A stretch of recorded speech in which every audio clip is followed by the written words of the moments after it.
Your product page looks plain and static, but mine stands out. It's dynamic and aesthetic. What you're seeing here is a split screen slider that displays two types of content side by side. As I scroll down and click the buttons, the slider transitions smoothly with a clean fade-in effect. On the left, I have showcased my product image, while the right features a product description and a working add to cart button. Yes, it works. When I click the button, it takes me directly to the checkout page ready for payment. You can use it to create portfolios, image or video galleries, highlight best-selling products, and much more. I built it using Elementor and added a small piece of code which I'll share in the description below. The first step in the process is to add a container and change it to full width from the left. This container will hold left and right sides of the sliders. We will start by setting this up across the entire width of the screen and give it a minimum height of 100 VH or viewport height. We do this so it fits perfectly to any device screen later.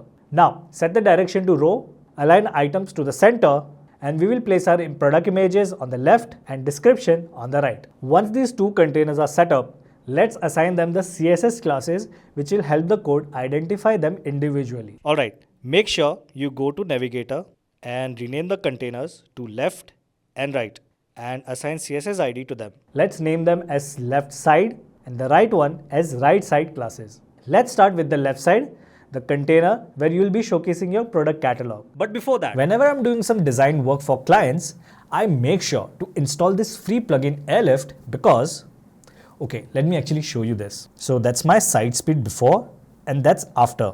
It does a lot of optimizations automatically and keeps stuff fast. So you should definitely try this and I'll leave the link in the description below. Add a new container and set its minimum height to 100 VH. Center the content and set an appealing background image. Remove padding or set it to 0 to keep things sleek. Scroll down and give it a CSS class slide1 active dash slide to bring each product slide into focus. Now I'll add some more elements around my images. Once done, it will look like this. Now set its resolution to medium and position to absolute. You can play with the layout, add a subtle horizontal and vertical offset to create dimension and see where it fits the best. You can also add more images like coffee beans or pastries and use transformations like a slight rotation to add some flair to your design. Alright, now that's done. It's time to add the different slides. So let's duplicate this layout to create additional slides, each with its own product, and assign them new classes like slide 2, slide 3, slide 4, and so on. We are doing this so that every click or scroll shifts to a new slide after adding the code. Once the product image container is all set, it's time to add the description to the right containers. So first, add a new container here on the right side, set its height to full viewport and give it a background color like this. On this slide, you can add some padding to give some space and then assign it the CSS class as slide1 active. Great, the base template for a product description is ready. Now I'll add an icon, a heading, a short description and button. All we need to do is now duplicate this a few more times like this.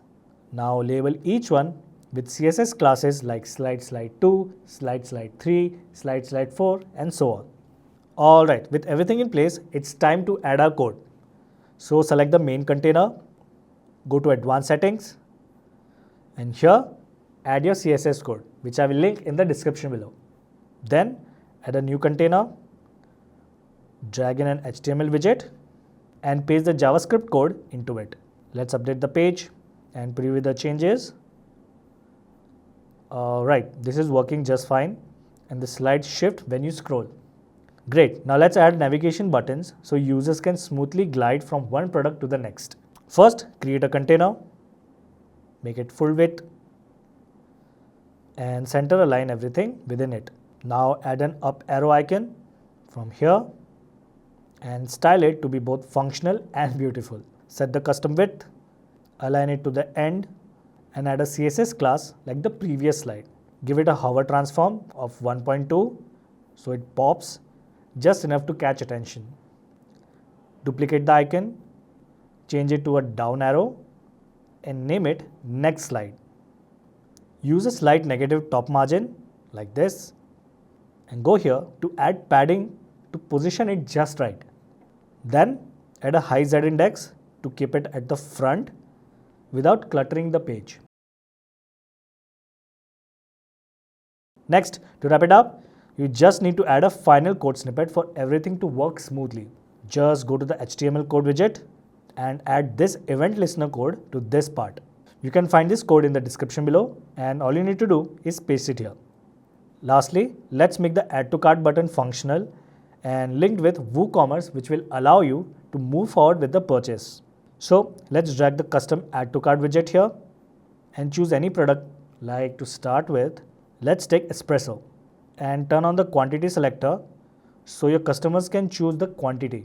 Now style the button to match your design. Once done, it should look like this. Then copy this button across different containers. Change the product for each one. With every product variation, that product can be added to the cart with a single click. Once done, let's save it and preview the page. And as you can see, the slider is working perfectly. We can scroll to shift between the slides or even click on the navigation buttons to shift slides. I can also add the product to the cart and check out from here. Comment below if you have any questions and I'll help you out. Click this video if you want to triple your site speed in just 1 minute. You're really gonna thank me for this, so click here and I'll see you there.